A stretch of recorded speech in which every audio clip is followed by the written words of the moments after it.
Le millionnaire a invité la femme de ménage laide comme une blague à une réunion de luxe, mais elle s'est transformée en une diva et a fait taire tous les invités. Julien Moreau, 39 ans, était l'un de ces hommes que l'on ne pouvait ignorer. Dans les salons de Lyon, son nom circulait entre les verres de champagne et les sourires en coin. Il avait bâti un empire à partir de rien, ou presque, grâce à son instinct redoutable pour les affaires et son goût aigu pour la mise en scène. Dans sa villa luxueuse sur les hauteurs de la ville, chaque recoin respirait richesse et exclusivité. Les murs racontèrent des histoires de conquête financière.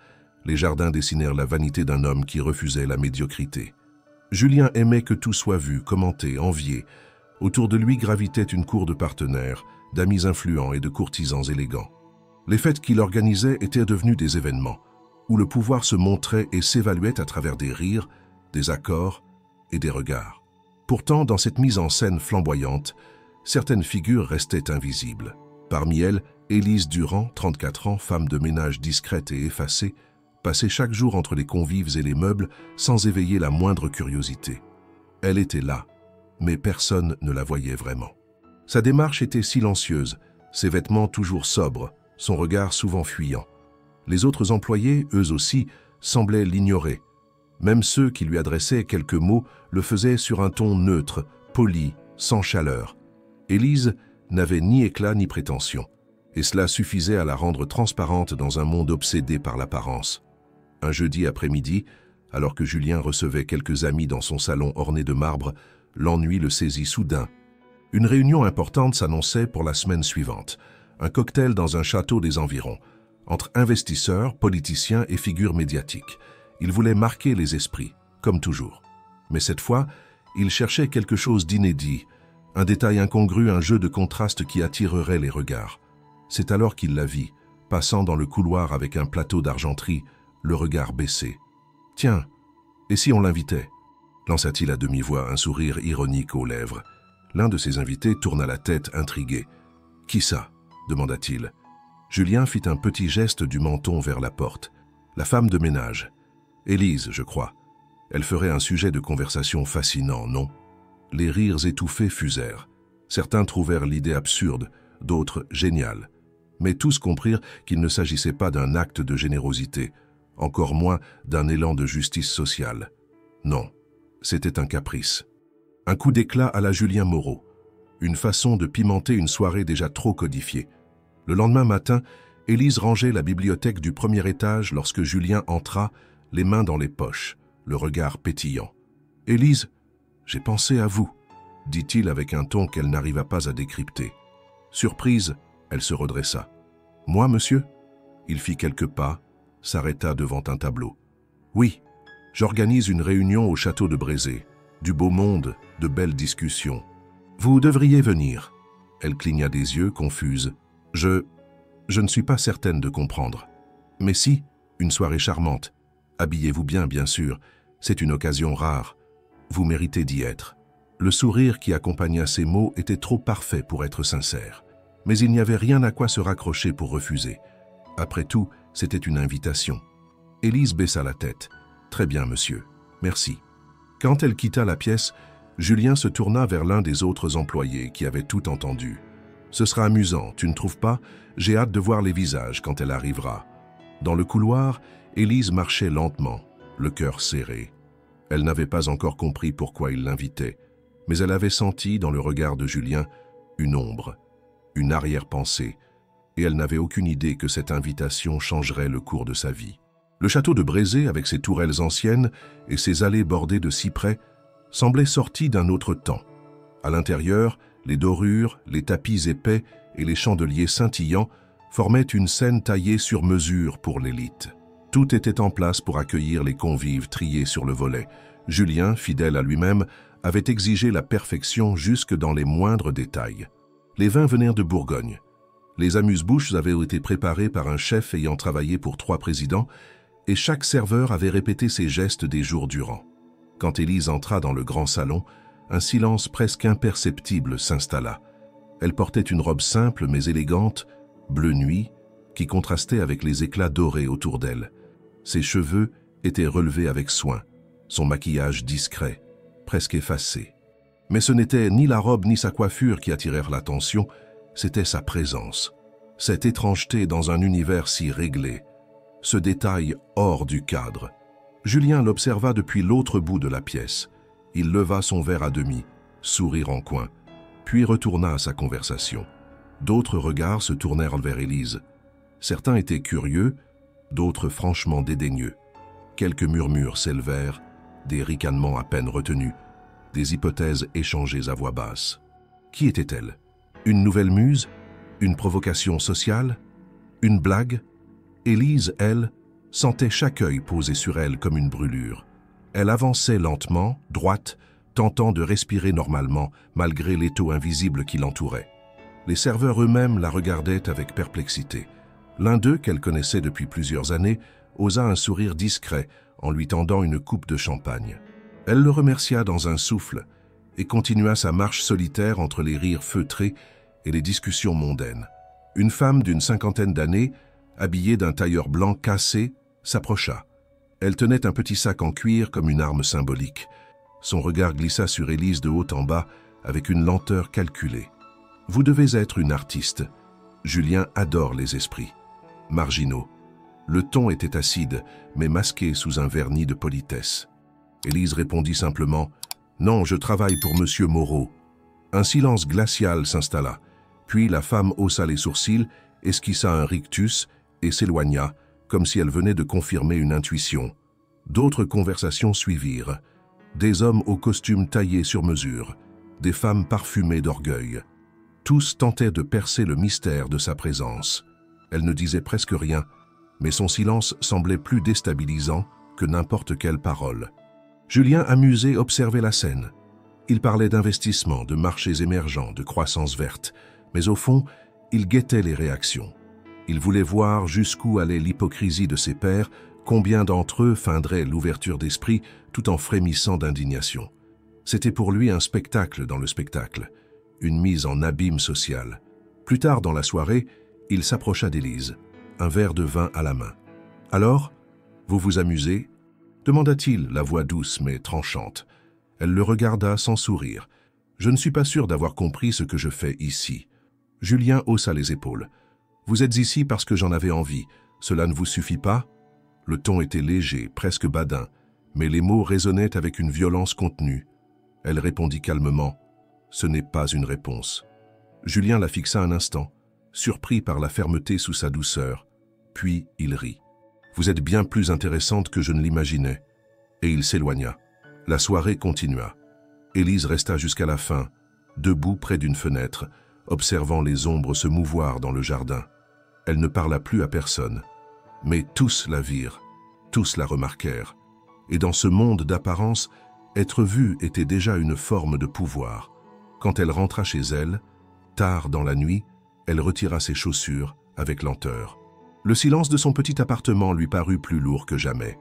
Elle se regarda dans le miroir longuement, comme pour retrouver quelque chose qu'elle avait perdu là-bas, parmi les dorures et les regards tranchants. Elle ne savait pas encore ce que Julien préparait. Mais elle comprenait déjà que cette invitation n'était que le début, un premier mouvement dans un jeu dont elle ignorait les règles.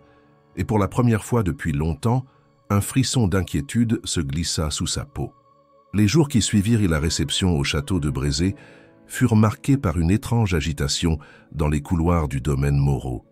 Les employés, qui autrefois n'accordaient à Élise qu'un regard vague et fonctionnel, commencèrent à lui parler avec une prudence nouvelle. Certains la saluaient avec un ton plus poli qu'à l'accoutumée, d'autres tentaient maladroitement de savoir ce qui s'était réellement passé lors de la fameuse soirée. Mais Élise restait évasive. Elle répondait par des phrases courtes, mesurées, sans rien dévoiler d'essentiel. Ce n'était pas par stratégie. C'était une manière de se protéger. Julien, lui, observait. Chaque matin, entre deux appels à ses partenaires financiers, il trouvait quelques minutes pour croiser Élise. Il ne lui parlait pas toujours. Parfois un simple regard, un sourire bref. D'autres fois, il lançait une phrase énigmatique, comme une provocation. « Il faut savoir déranger pour exister. » Ou « Vous avez plus de présence qu'un ministre. » Il s'amusait à la déstabiliser, à tester ses limites, mais Élise, sans comprendre toutes les raisons de ce manège, sentait qu'un piège se dessinait lentement. Un mercredi, en fin d'après-midi, Julien convoqua l'ensemble du personnel dans le grand salon. Ce genre de réunion était rare. Tous s'attendaient à une annonce importante, peut-être une nouvelle acquisition, peut-être des licenciements. Debout devant les colonnes blanches, Julien prit la parole avec son assurance coutumière. Il parla d'expansion, de transformation, de l'importance de moderniser l'image de la maison. Puis, contre toute attente, il annonça qu'un documentaire allait être tourné sur sa vie, son empire, son ascension. Une production sérieuse de haut niveau, précisa-t-il, en regardant autour de lui. Le silence fut total. Julien poursuivit. « Je veux que ce film montre tout. Pas seulement les chiffres, les bureaux, les partenaires. Je veux qu'il raconte la matière humaine, les âmes discrètes. Et pour cela, j'ai décidé de mettre en avant quelqu'un que vous connaissez tous. » Il se tourna lentement vers Élise. Elle sera l'un des visages du film. Elle incarnera la stabilité invisible, la force discrète. Une onde de stupeur traversa l'assemblée. Élise, figée, sentait tous les regards converger vers elle. Julien, toujours calme, déclara « C'est ma décision. Elle est irrévocable. » Les jours suivants furent marqués par la présence d'une équipe de tournage. Caméra, perche, micro. Des techniciens passaient dans les couloirs, installaient leurs dispositifs, murmuraient entre eux. Élise fut approchée par la réalisatrice, une femme énergique au regard perçant, qui la questionna longuement. Elle voulait connaître son histoire, sa vision de la maison Moreau, ses journées, ses gestes. Élise répondit avec honnêteté, mais toujours avec réserve. Elle ne voulait pas trahir sa position, ni se laisser enfermer dans une image fabriquée. Elle pressentait que tout cela dépassait la simple idée d'un hommage ou d'une reconnaissance. Julien ne faisait rien sans calcul, et son intérêt pour elle n'avait rien d'un hasard. Une scène fut tournée dans la bibliothèque. On demanda à Élise de marcher lentement entre les étagères, de prendre un livre, de le feuilleter. Pendant qu'elle le faisait, la réalisatrice commentait à voix basse « C'est ça la grâce, la simplicité qui résiste à la démesure. » Julien, présent à quelques mètres, croisa son regard. Elle ne dit rien. Mais intérieurement, elle bouillonnait de questions. Pourquoi elle? Pourquoi cette mise en lumière soudaine? Était-elle un symbole, un outil, un leurre? Était-ce une manière pour Julien de se redorer une image de mécène sensible, ou bien testait-il quelque chose de plus dangereux? Un soir, après une longue journée de tournage, Élise retrouva sur sa table de chevet une enveloppe. Aucune mention, aucun nom. À l'intérieur, une photographie, en noir et blanc. Elle s'y voyait, assise dans la cuisine du personnel, un gobelet entre les mains, le regard tourné vers la fenêtre. Derrière un mot manuscrit, « Ce que vous êtes quand vous pensez que personne ne regarde ». Elle sentit un frisson. Était-ce Julien? Était-ce l'un des caméramans? Ou bien quelqu'un d'autre? Le geste avait une étrangeté troublante, intime sans permission, poétique sans douceur. Elle garda la photo, mais la rangea immédiatement au fond d'un tiroir. Julien, de son côté, poursuivait ses manœuvres. Il organisait une grande conférence pour présenter ses projets d'urbanisme durable, un domaine où il comptait s'imposer. Il parla encore d'Élise à ses collaborateurs, insistant sur sa capacité à incarner les racines de l'entreprise. Certains acquiesçaient par opportunisme, d'autres restaient sceptiques. Un conseiller plus proche osa lui dire « Tu joues avec le feu, Julien. Cette femme n'est pas un concept, elle est réelle. » Ce à quoi Julien répondit « Justement, c'est ce qui la rend précieuse. » Élise, elle, continuait son travail, mais plus rien n'était comme avant. Chaque regard posé sur elle semblait désormais chargé d'interprétation. Chaque geste devenait sujet à discussion. Elle ne savait plus si elle était encore une employée, ou déjà un personnage. Mais une chose était certaine, elle n'était plus invisible. Et dans l'univers de Julien Moreau, la visibilité avait un prix. Le tournage du documentaire entrait dans sa 3e semaine, et le château Moreau, d'ordinaire discipliné dans ses habitudes, vibrait d'une tension nouvelle. Les techniciens circulaient à toute heure, leurs pas entrecroisés avec ceux des employés, bouleversant le rythme millimétré de la maison. Les bureaux semblaient à la fois décors et bastions, et chaque pièce devenait un théâtre en attente d'acteurs. Élise, malgré elle, s'était retrouvée au centre d'une dynamique dont elle ne contrôlait rien. Julien avait donné consigne que tout soit documenté, les gestes simples, les rituels anodins, les regards échappés entre deux tâches. La caméra devenait un œil omniprésent, capturant l'ombre d'un monde habituellement ignoré. Mais plus les jours passaient, plus Élise sentait que cette mise en lumière ne visait pas à révéler la vérité. Elle soupçonnait une mise en scène insidieuse, savamment orchestrée pour renforcer un récit où elle n'était pas sujet mais outil. Un matin, alors qu'elle rangeait des dossiers dans l'ancienne salle des archives, elle aperçut à travers une vitre sans teint Julien, en pleine discussion avec la réalisatrice.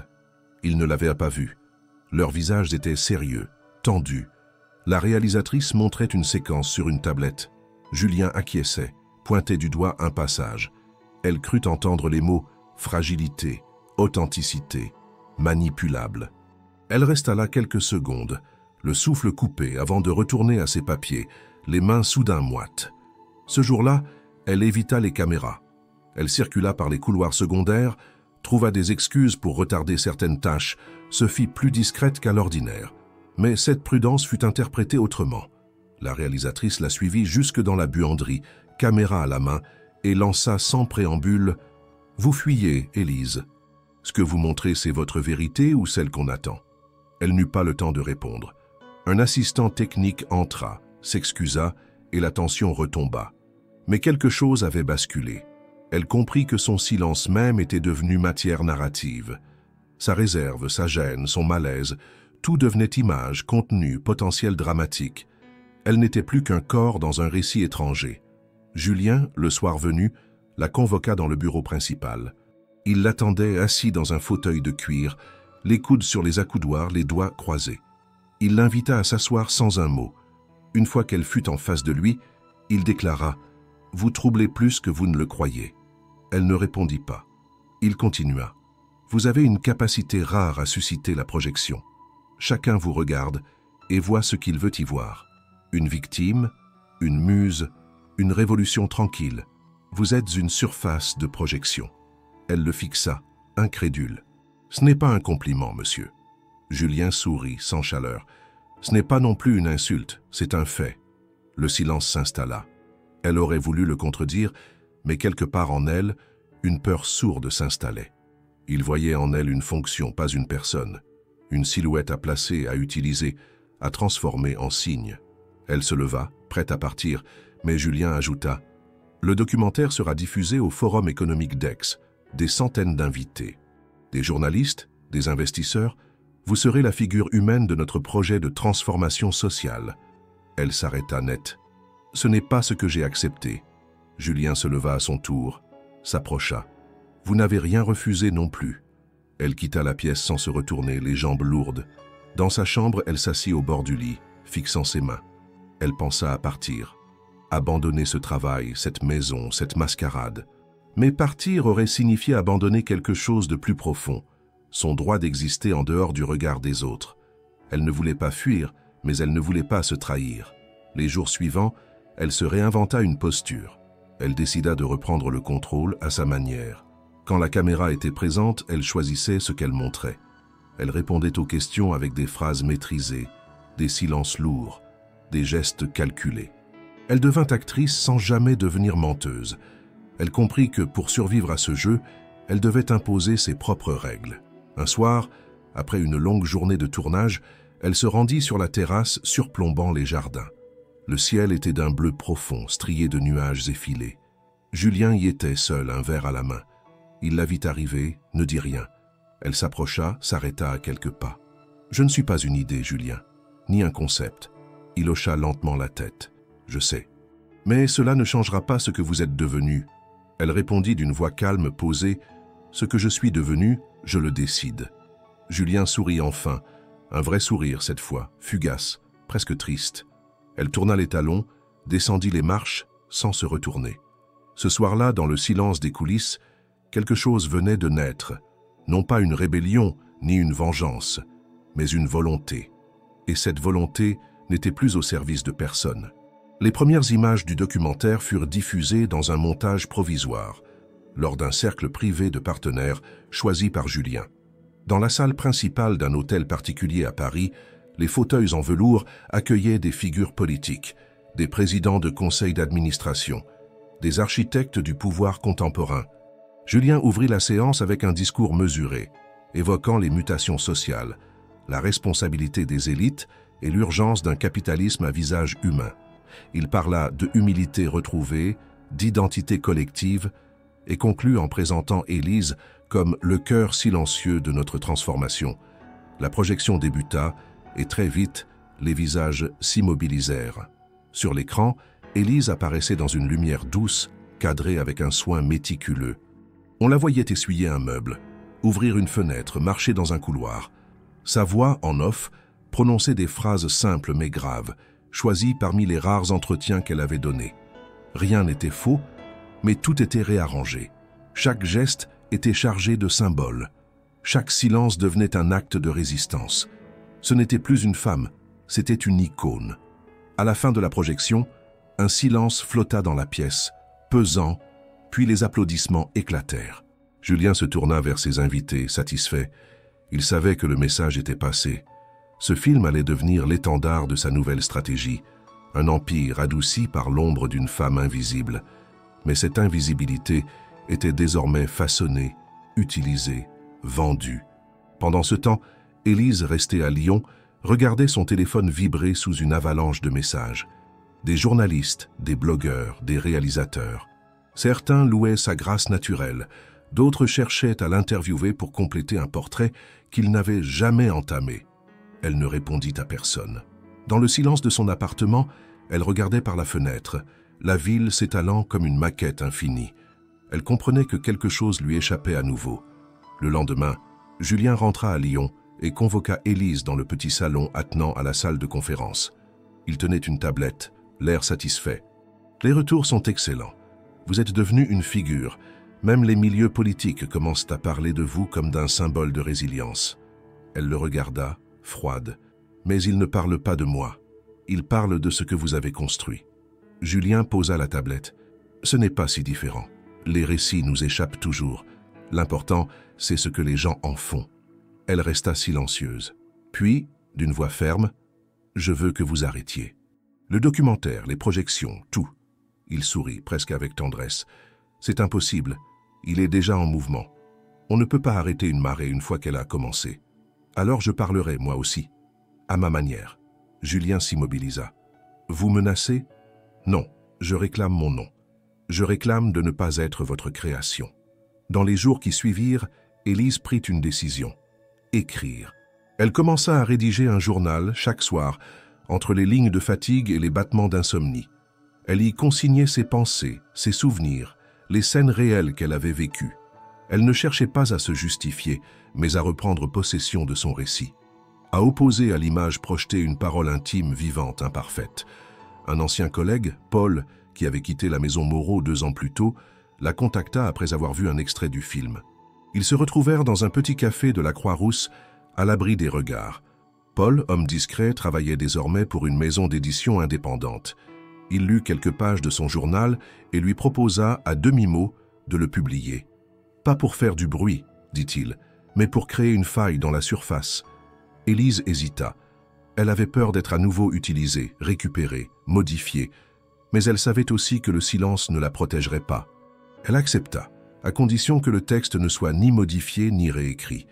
Pendant ce temps, dans les couloirs de la maison Moreau, les rumeurs enflaient. Certains parlaient d'un projet de livre, d'autres d'une trahison. Julien feignait l'indifférence, mais ses gestes devenaient plus secs, ses regards plus perçants.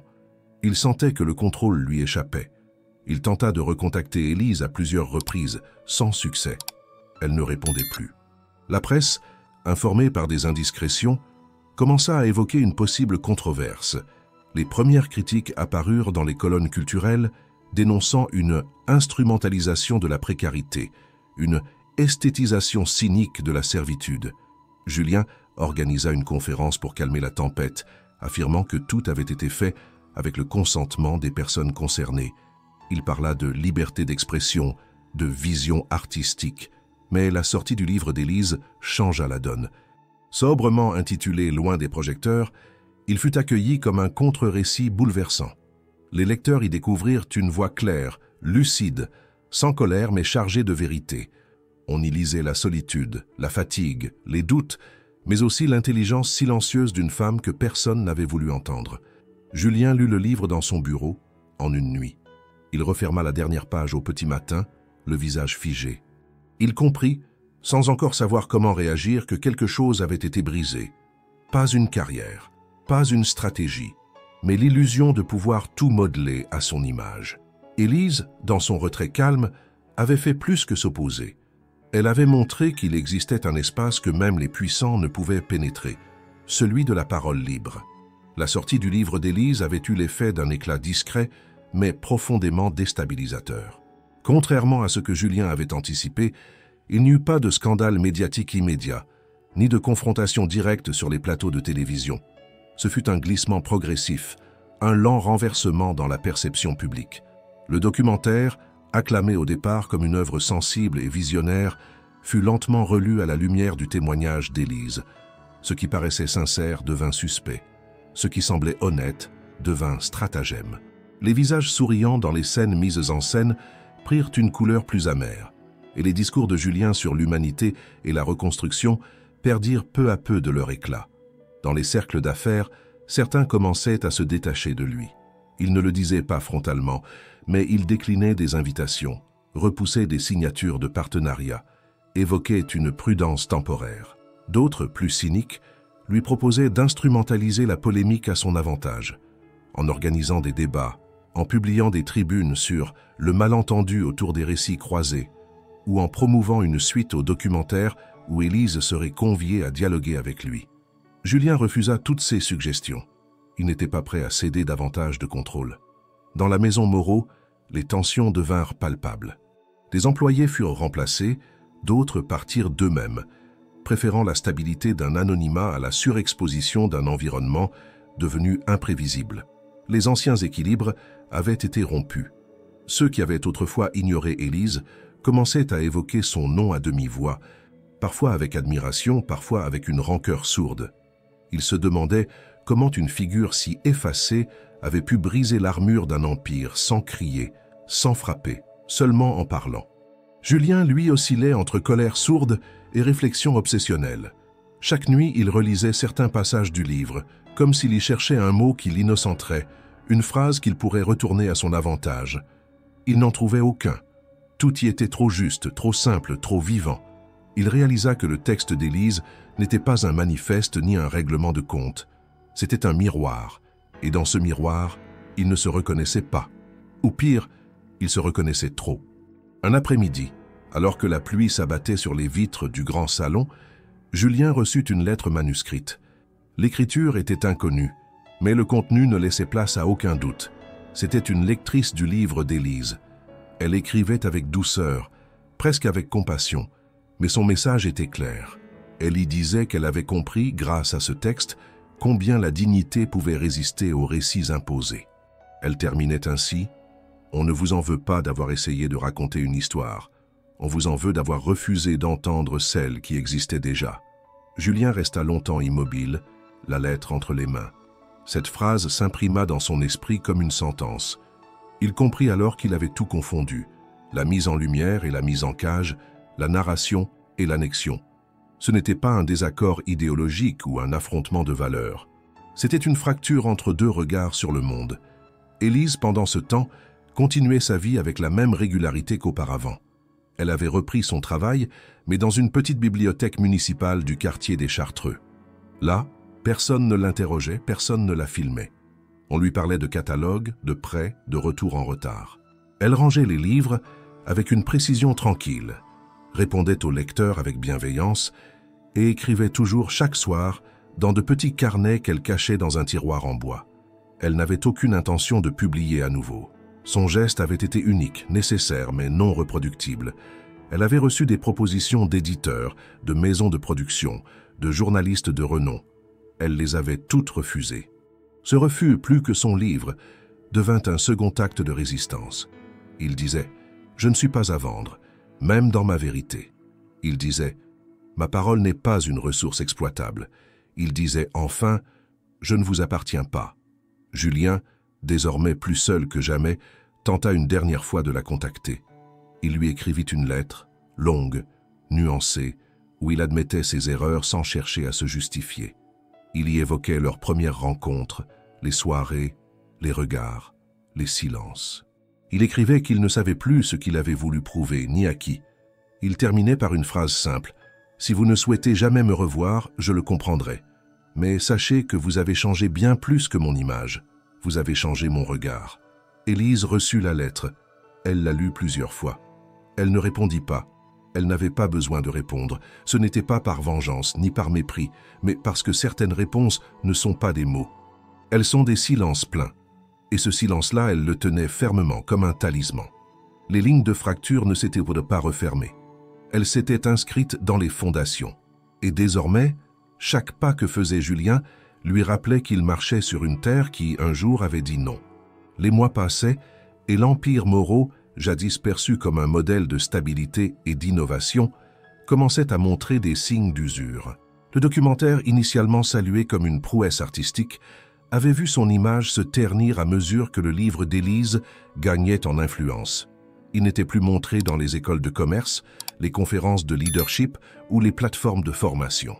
Les rediffusions furent suspendues, les articles élogieux disparurent des pages d'accueil et même les partenaires de longue date se faisaient de plus en plus rares aux événements organisés par Julien. Le nom Moreau, autrefois synonyme d'audace, devenait objet de prudence. Julien, lui, poursuivait ses activités avec une énergie froide. Il avait réduit ses apparitions publiques, se concentrant sur les dossiers internes, les restructurations nécessaires et les réunions discrètes. Il ne parlait plus d'Élise, ni du film, ni du livre. Dans ses bureaux aux murs boisés, il travaillait parfois des heures sans décrocher un mot. Les employés s'étaient habitués à sa présence distante, à ses silences plus pesants que ses discours. Certains disaient qu'il préparait un grand retour, une relance stratégique. D'autres murmuraient qu'il s'éteignait à petit feu, rongé par un échec qu'il ne pouvait ni oublier ni réparer. Un matin d'automne, Julien reçut une invitation inattendue. Une université parisienne organisait une conférence sur les récits du pouvoir et l'éthique de la représentation. Parmi les intervenants, des écrivains, des philosophes, des cinéastes et en dernière ligne le nom d'Élise Durand. Elle devait clore l'événement avec une lecture publique.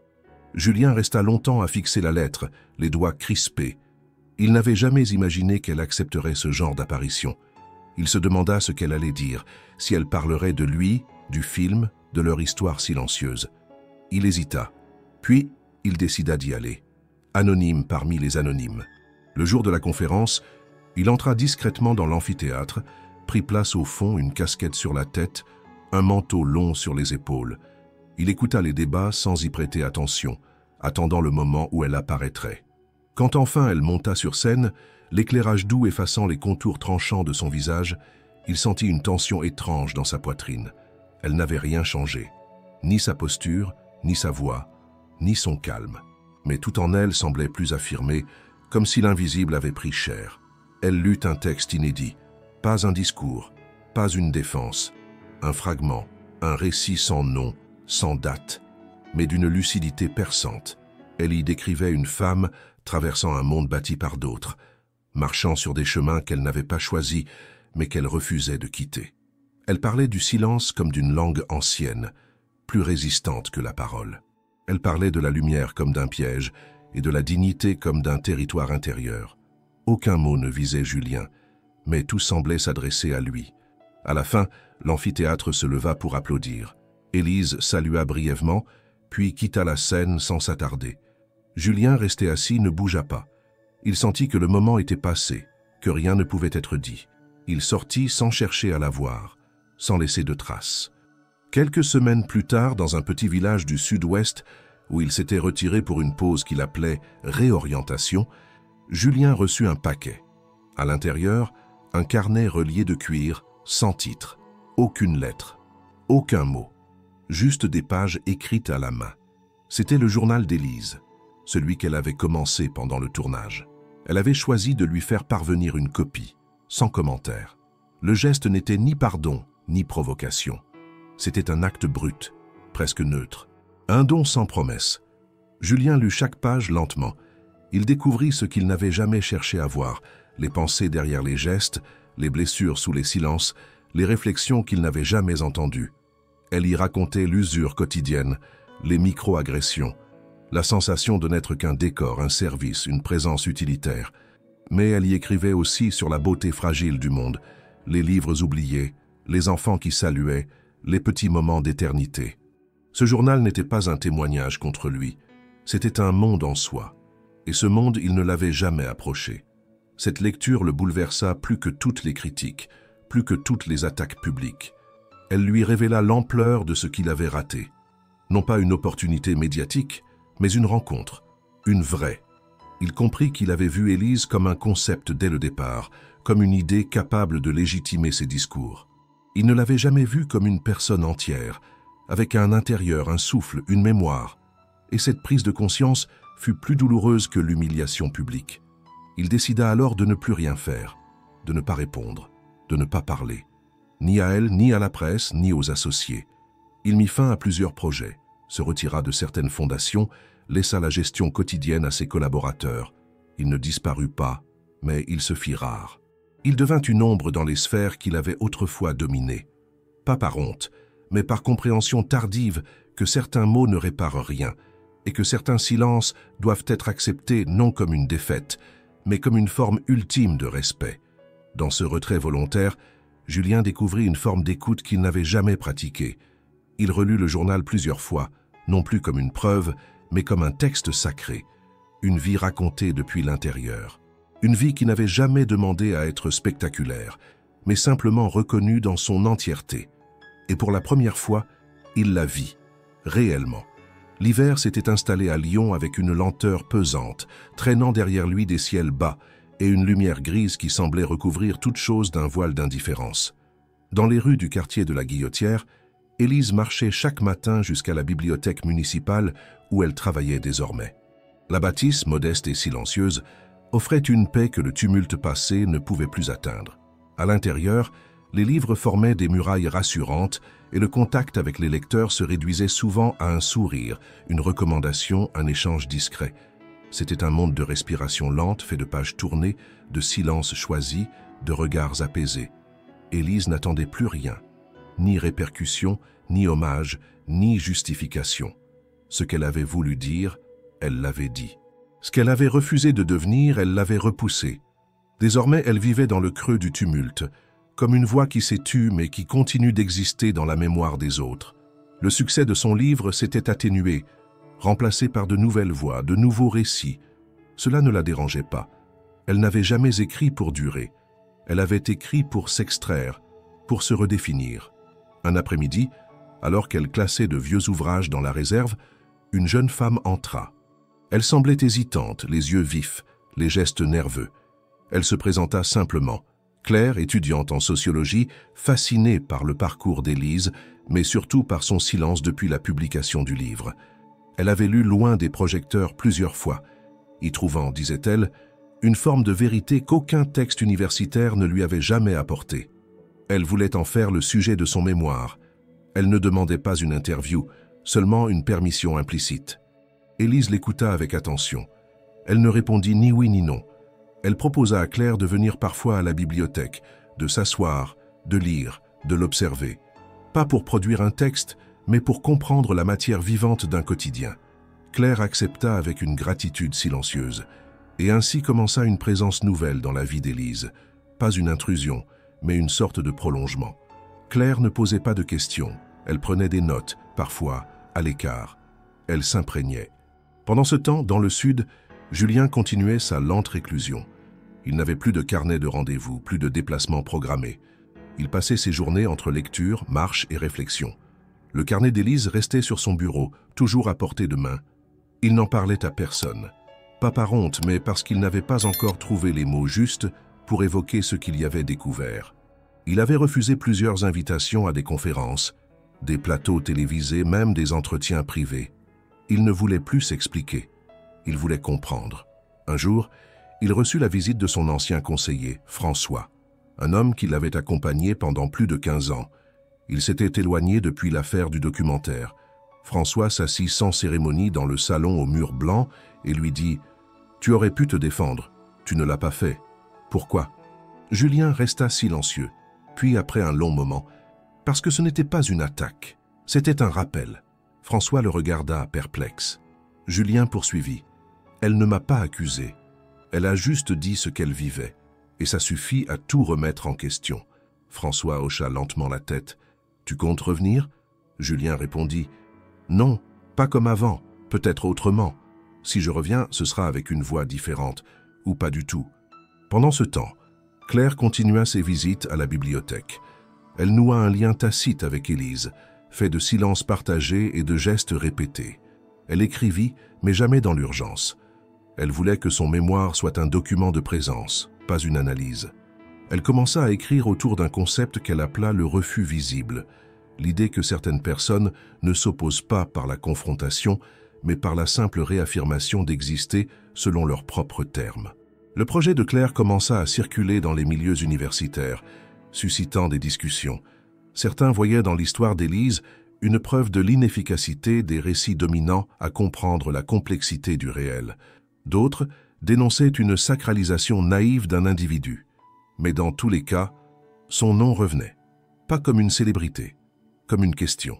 Que fait-on d'une voix qui ne demande rien, mais qui dérange tout par sa simple existence? Julien, informé à distance par des connaissances communes, lut des extraits du mémoire. Il reconnut certaines phrases du carnet qu'il avait reçu. Il fut frappé par la manière dont Claire avait su respecter la voix d'Élise, sans la trahir, sans l'amplifier.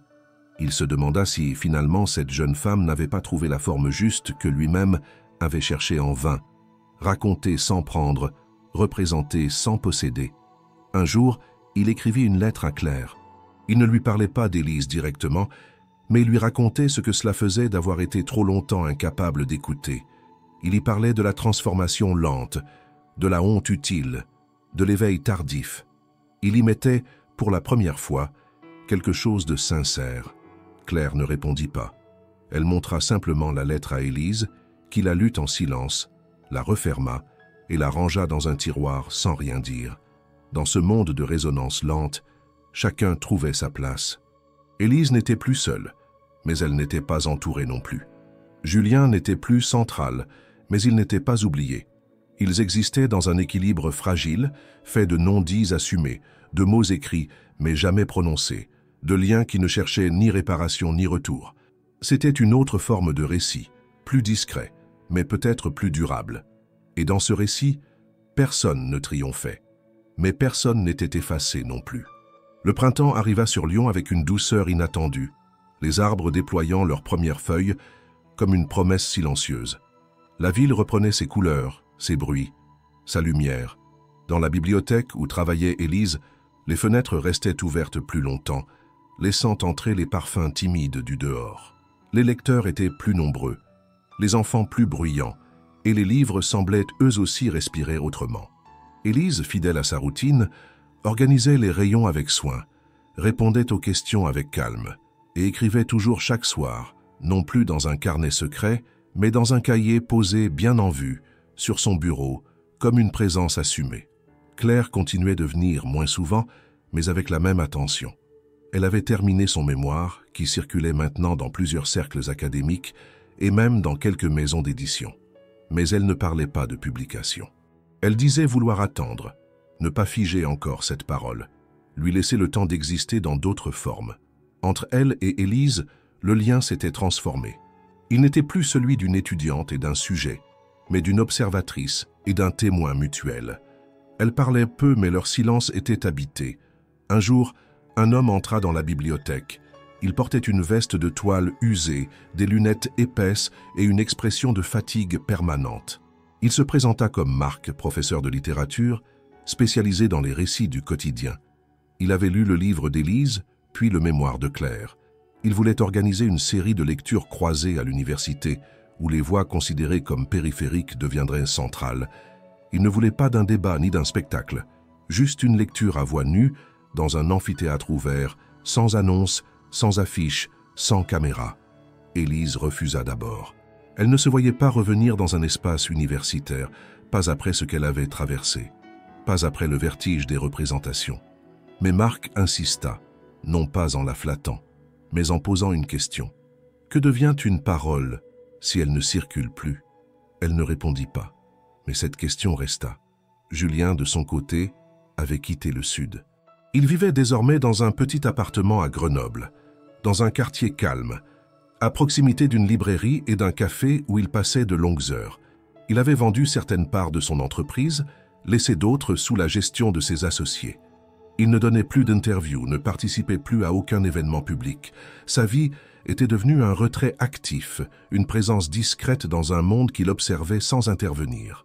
Un jour, il tomba sur une revue universitaire dans laquelle figurait un extrait du mémoire de Claire, accompagné d'un passage du livre d'Élise. Il reconnut les mots, les inflexions. Mais ce qui le troubla, ce fut de les lire hors de tout contexte médiatique, sans mise en scène, sans projecteur, juste le texte brut, imprimé sur papier mat. Il lut plusieurs fois la même page, comme si elle contenait un secret qu'il n'avait jamais compris. Il écrivit une note, à la main. 3 lignes seulement. J'ai lu, j'ai compris, un peu tard, mais j'ai lu. Il la glissa dans une enveloppe, sans nom, sans adresse, qu'il remit à un ami de passage à Lyon, avec une simple instruction. Donne ça à Claire, si tu la croises. L'enveloppe arriva quelques jours plus tard. Claire la donna à Élise sans rien dire. Elle lut les mots, les relut, puis elle les brûla dans un cendrier qu'elle gardait pour les visiteurs. Non par colère, mais parce que certains gestes n'ont besoin d'aucune trace. Ce qu'elle avait à entendre, elle l'avait entendu. Ce qu'elle avait à garder, elle l'avait déjà en elle. La lecture publique eut lieu au début du mois de mai. L'amphithéâtre était à moitié plein, les visages anonymes, les chaises grinçantes. Élise monta sur la petite estrade, un recueil de ses écrits à la main. Elle lut sans emphase, sans effet. Les mots sortaient simplement, comme s'ils coulaient d'un puits ancien. Elle ne cherchait pas à convaincre, seulement à déposer quelque chose, une présence, une mémoire.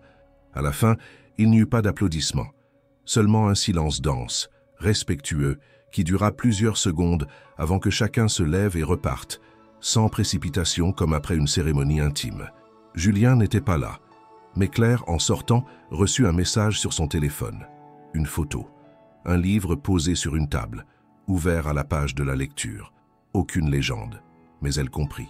Il avait écouté à distance. Il avait été présent autrement. Le soir même, Élise écrivit dans son cahier « Ce qui ne se dit pas continue de vivre ». Et parfois, c'est mieux ainsi. Les mots les plus justes sont ceux qu'on garde. Elle referma le cahier, souffla sur la couverture et regarda par la fenêtre. Les rues étaient calmes. Le monde continuait, sans éclat.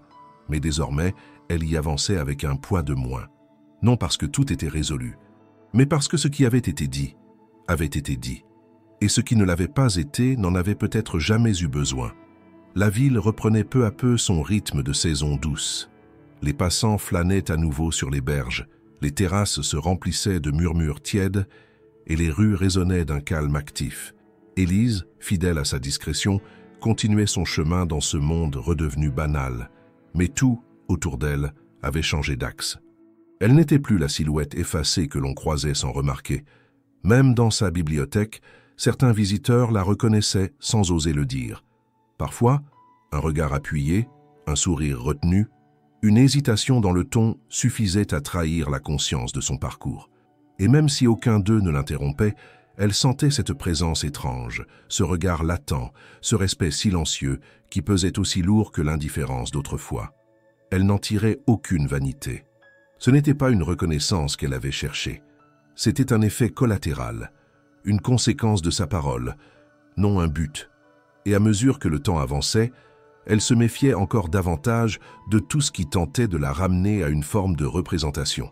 Elle refusait les propositions d'adaptation, les offres de collaboration, les invitations à parler encore et encore de ce qu'elle avait déjà confié. Elle ne voulait pas devenir sa propre répétition. Elle ne voulait pas que son histoire se transforme en image figée. Claire, qui l'observait toujours avec une attention sans faille, comprenait ce refus. Elle-même s'était mise à distance. Elle poursuivait ses recherches ailleurs, s'intéressant à d'autres voix, d'autres récits silencieux. Mais elle revenait parfois sans prévenir pour déposer un livre, un article, un extrait d'essai sur le bureau d'Élise. Elle ne demandait rien. Elle laissait des fragments. Et Élise, en retour, notait parfois une phrase sur un marque-page, qu'elle glissait entre les pages, sans commentaire. Elle s'échangeait ainsi des pensées sans les dire, comme un jeu d'écho feutré. Julien, quant à lui, vivait désormais dans un territoire qu'il appelait en riant amer la réversibilité. Il s'était retiré du devant de la scène économique, mais son nom restait, accroché à certains projets passés, à quelques immeubles portant encore sa signature, à des mentions furtives dans des articles de fond. Il ne cherchait plus à effacer quoi que ce soit, mais il reconstruisait lentement une posture. Il écrivait non pas pour publier, mais pour comprendre. Il rédigeait des essais, des réflexions sur le pouvoir, la mise en scène, la vérité des récits. Il lisait beaucoup, prenait des notes. Il correspondait avec des chercheurs, anonymement. Il voulait, disait-il à son confident le plus proche, apprendre ce qu'il aurait dû savoir avant d'agir. Un matin, alors qu'il lisait un essai sur la dialectique de l'image et de l'effacement, il tomba sur une citation d'Élise, extraite d'une entrevue oubliée, publiée dans une revue confidentielle. Elle disait « Ce n'est pas ce que j'ai vécu qui dérange, c'est que j'ai pu le dire sans demander la permission. » Il resta figé. Cette phrase lui semblait plus actuelle que jamais. Il comprit en la relisant que ce qu'il avait vécu n'était pas un conflit entre deux vérités, mais une collision entre deux façons de concevoir le monde, l'une où la légitimité vient du statut, l'autre où elle naît de l'expérience vécue. Il pensa à l'écrire, à la remercier peut-être, à lui dire qu'il avait changé. Mais il se ravisa. Il n'avait plus besoin de lui parler. Ce n'était pas d'elle qu'il attendait une réponse. C'était de lui-même. Et pour la première fois, il se sentit capable de ne rien faire, d'habiter le vide sans chercher à le combler.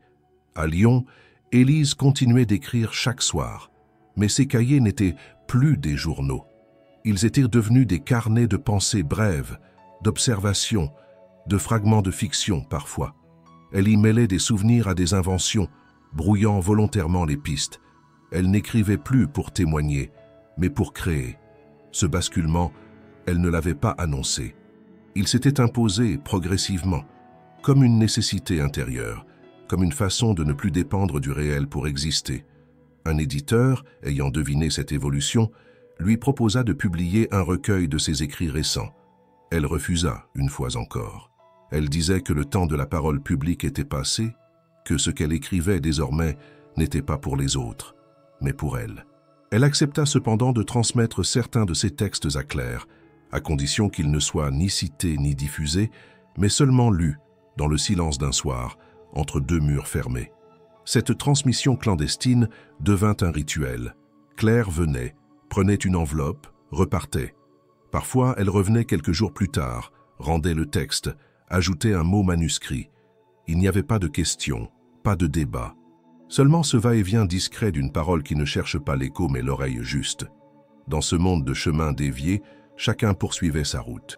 Julien, dans son exil studieux, construisait une pensée que personne ne lirait.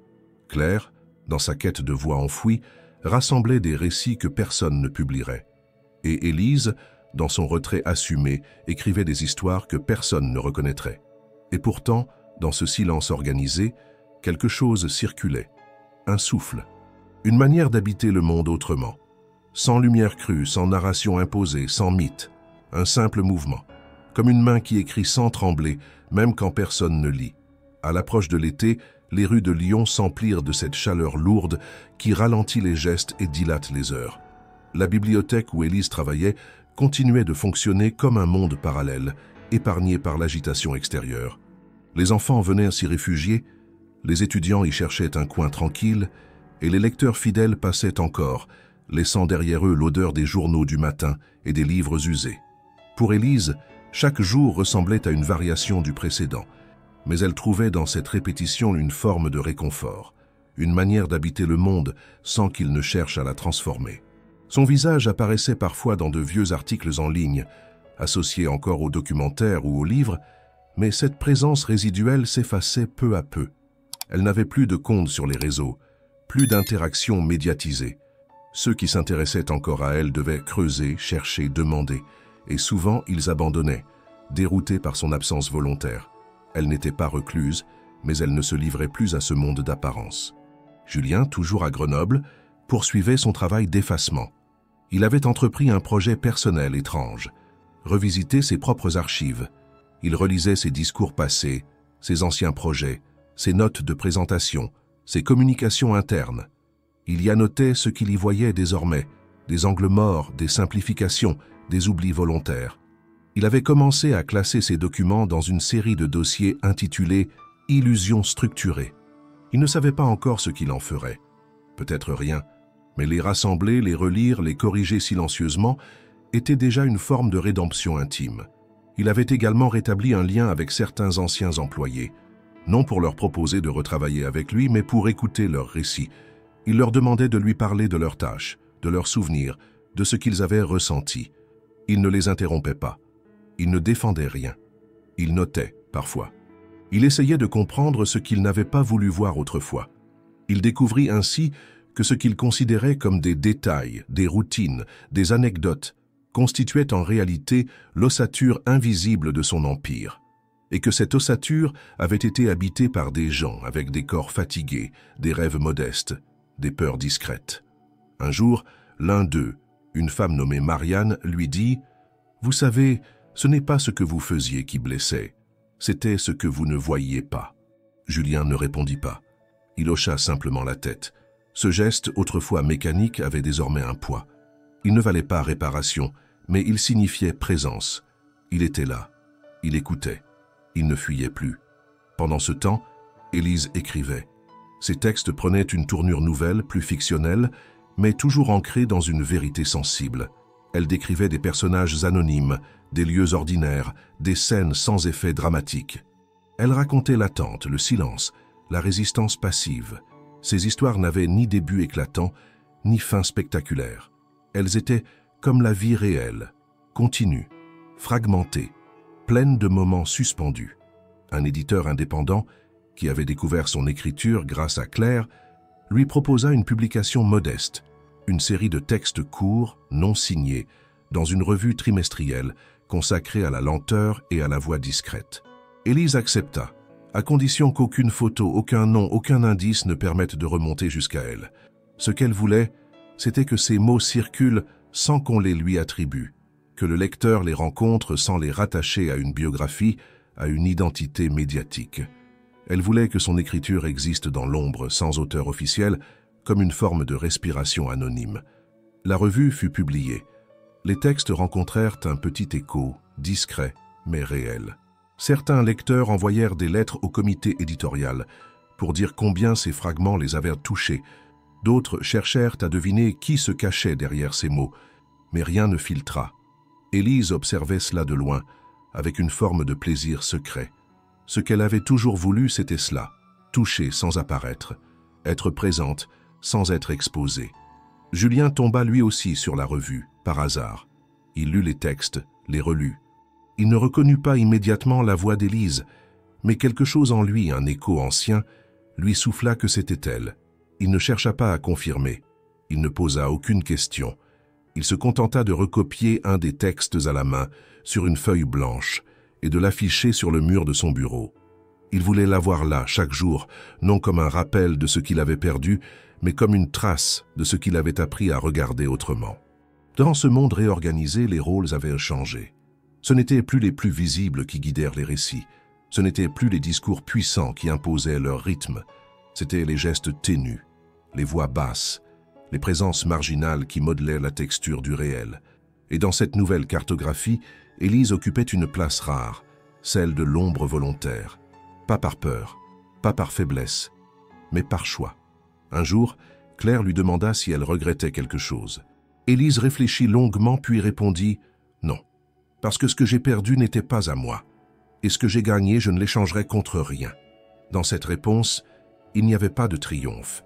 Il y avait une paix, celle qui naît lorsque l'on accepte que la lumière n'est pas toujours la voie, que certaines vérités se révèlent mieux dans la pénombre, et que parfois, pour exister pleinement, il faut choisir de ne pas être vu.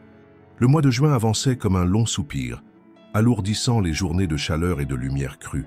Dans cette saison où tout semblait chercher à s'épanouir, Élise restait fidèle à son rythme souterrain. Elle marchait lentement, s'arrêtait souvent, observait les choses avec cette attention rare de ceux qui ont appris à voir sans juger. Chaque détail avait son poids, chaque bruit sa cadence.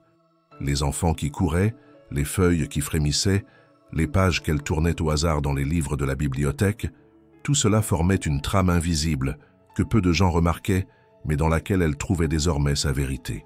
Elle avait cessé de raconter sa propre histoire, non par lassitude, mais par accomplissement. Elle avait dit ce qu'il fallait, au moment juste. Elle avait refusé les extensions, les interprétations, les retours incessants.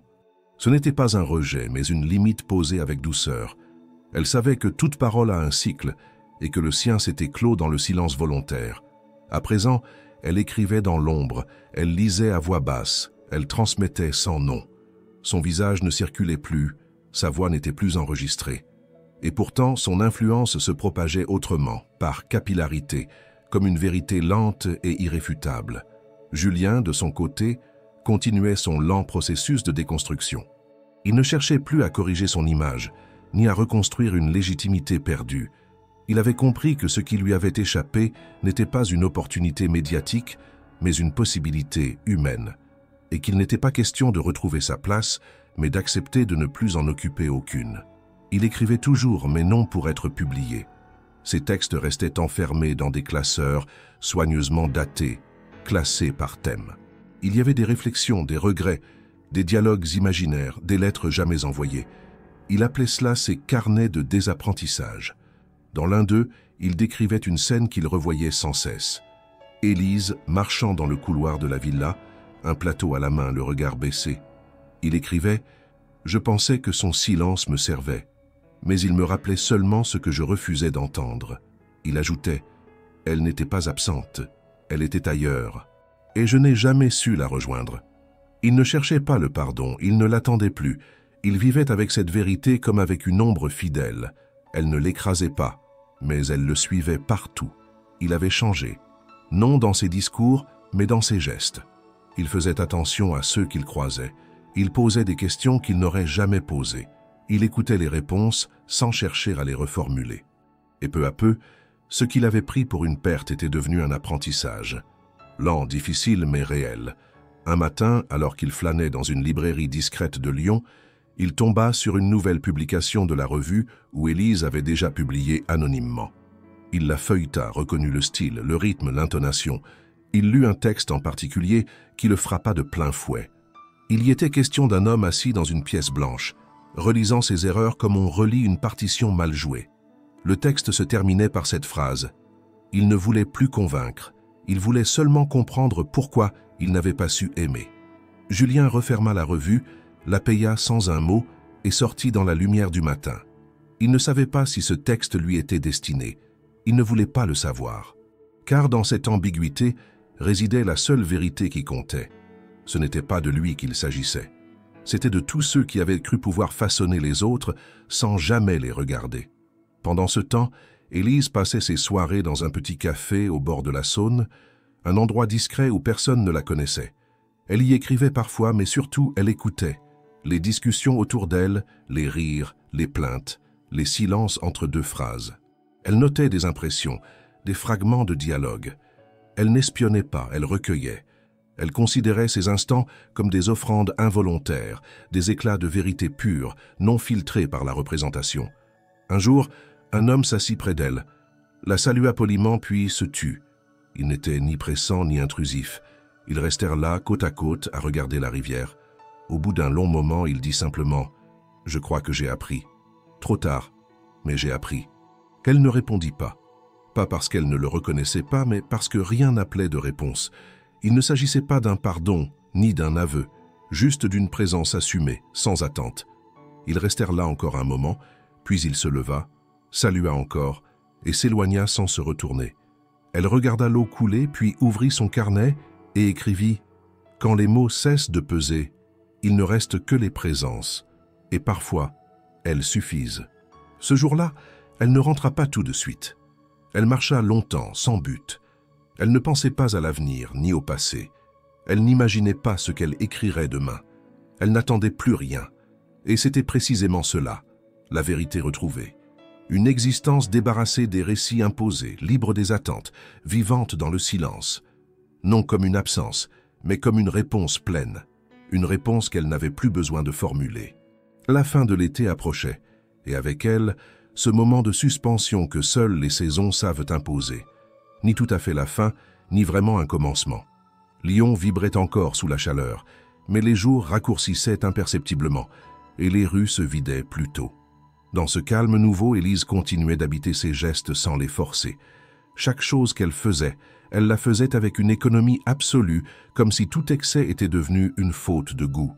Elle n'était ni effacée ni distante. Elle était simplement à sa place, dans ce monde qu'elle n'avait jamais voulu conquérir, mais auquel elle avait appris à appartenir à sa manière. Ces textes anonymes poursuivaient leur chemin.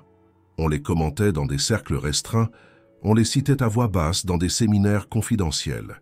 On ne savait jamais avec certitude qui les avait écrits, mais on reconnaissait la voix, cette façon rare de dire sans dominer, de poser des vérités sans écraser celles des autres.